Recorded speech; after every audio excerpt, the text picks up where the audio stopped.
Hello and welcome to TruST TV. I'm Ruth from your communications team.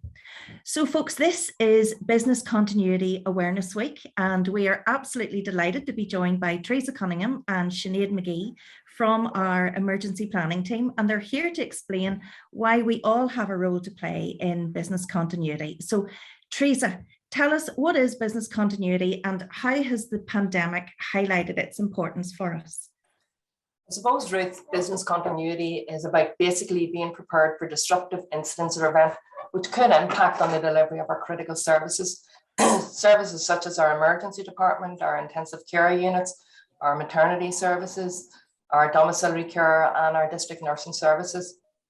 So you have to think that services don't just happen, they don't just deliver themselves. We need a vast array, I suppose, of resources and processes in place in order to deliver our services. So we need our premises, our electricity, our computers, our IT systems, our transport to get staff into work, fuel for the transport to get them into work. And we depend on other staff and suppliers to do what we do on a daily basis to help us deliver our services. So business continuity addresses the loss of these crucial resources or the loss of these business processes.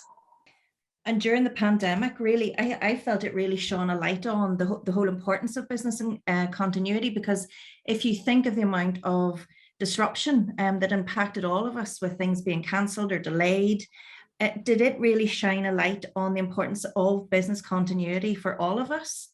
It did, Ruth. I suppose, this time 3 years ago, if we'd said that the UK was going to go into complete lockdown, people would have laughed and said, no, that'll never happen. But it did happen. So what the pandemic has taught us is that we're all vulnerable, whether it's an IT-related incident, a cyber attack, a pandemic, we're all at risk.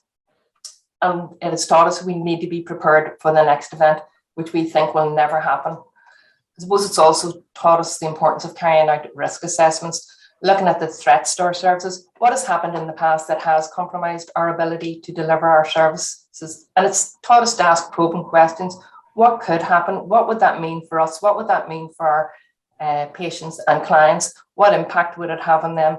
And what can we do either to prevent it or to reduce its impact?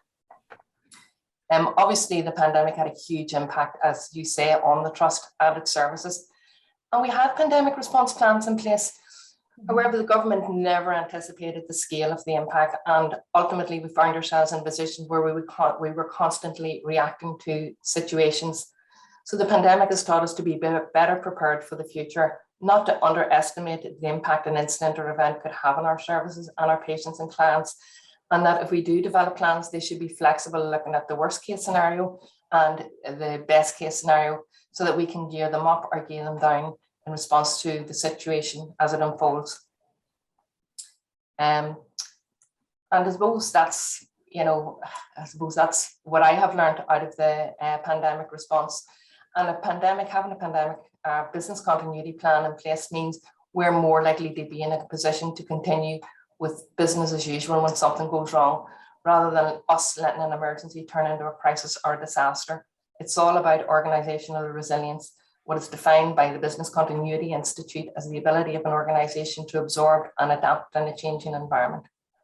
Hopefully that answers your question, Ruth.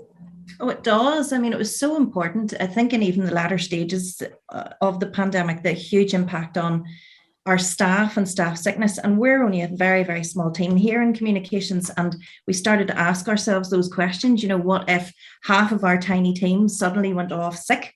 How could we keep the show on the road? How would we keep going? So I suppose, Sinead, you've many examples like this. Are there any TruST examples that you can give us when those business continuity plans really did save the day? Yes, Ruth. Okay, so I suppose one example is the EU exit, and the TruST carried out business continuity planning in the period leading up to EU exit in order to maintain healthcare supply chains for things like medicine and vaccines. And that was in line with national contingency planning and Operation Yellowhammer. The TruST's emergency planning staff liaised internally really with emergency department staff, managers and TruST security, as well as discussions with external agencies, so that measures were in place to ensure that there was safe and effective delivery of services in the event of any EU-related disruption that could have had any potential impact on our emergency departments. I suppose another example would be from 2019, when there was an impending industrial action by healthcare workers, and the TruST senior management team met to put arrangements in place to ensure that there was adequate staffing available to maintain those critical and urgent services in those strike days. Ruth, and a final example would be really going back to the disruption caused by severe weather and snow in 2018. So the TruST dealt with multiple requests for transport assistance from staff who needed to get into work, into the hospitals, or domiciliary care workers or district nurses that needed to get out and visit their vulnerable clients and patients in the community. So activating business continuity plans for severe weather, cancelling annual leave, or ensuring, to ensure adequate workforce cover, collapsing the rotas, or importantly, identifying the most vulnerable clients who must receive service and prioritising them for any available transport, or advising service users of a reduction in the service due to the severe weather. And there are additional business continuity arrangements in place now for severe weather with the global notifications, and there's a capability of setting up Transport Assistance Centre.